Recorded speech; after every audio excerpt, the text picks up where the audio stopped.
What's up, guys? It's Rico here, CEO of SourceFind Asia, co-host of the Main and China podcast, and the host of the SourceFind Asia YouTube channel, of course. But I'm also going to be your host for the SFA Digital Summit, and today is day one, so welcome. We're going to be covering market research and building a brand. So we have anything from crowdfunding to Amazon FBA to general e-commerce. We're going to be covering marketing for Amazon FBA, building an Amazon FBA business that you can sell, how to understand your market, how to target your market. And I don't know about you guys, but like for me, I can't get my day started without some green juice and coffee. So we're going to get green juice right now before we get into the presentations. And I think, what is really important when you're starting out is finding a niche. Everybody says find a niche, then the riches are in the niches. But for me, I think it's important to go one step deeper, and this is exactly what I did. So just to give you an example, if we're looking at a market, let's say party supplies, that's a big market. There's a lot of different products that you can find within, party supplies. You've got confetti, you've got balloons, ribbons, things like that. So I looked at balloons, and then I went one step deeper, and I'm looking at something like balloons for quinceañeras or balloons for baby shower or balloons for Sweet 16. So when you go a few levels deeper into a niche, you start to find some pretty interesting opportunities. And you also start to find an audience that becomes very passionate about that particular product. So after you identify a niche like that, you can start to identify product opportunities that need improvement. And this comes in two forms. So what I typically look at is whether I can improve the listing or the product itself.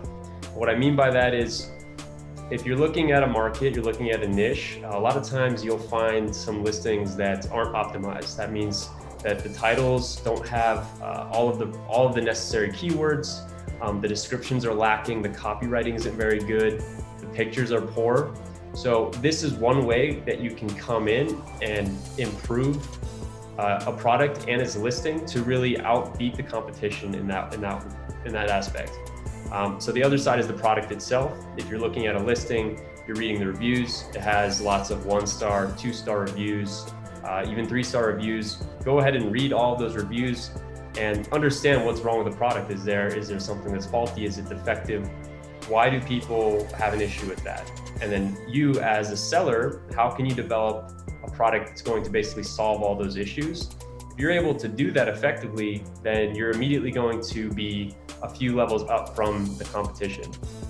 So these are two things that I really focused on. First, finding those very specific niche opportunities, looking at where I can improve on the listing front and the product front.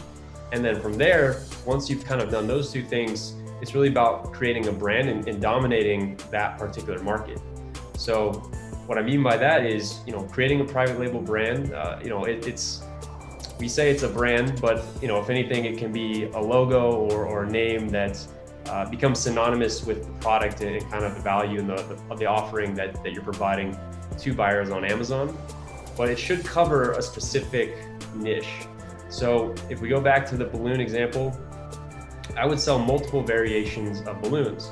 And then where you can really be effective and kind of dominate the market is to create various bundles and different product offerings that are similar but different enough that customers are going to buy multiple of those offerings. So you could do a bundle of 6 balloons, you could do a bundle of 12, you could do a bundle of 12 inches or 24 inches. When you start to do this and you start to get all these ranked, your product starts to kind of take over that first page and your brand starts to get a lot more recognition. So why this is really important and effective is that when a customer goes to search for your product, your brand might just start popping up under the suggested search term. So this is going to help you get more traffic, ultimately drive more sales for yourself. And this is exactly what I did.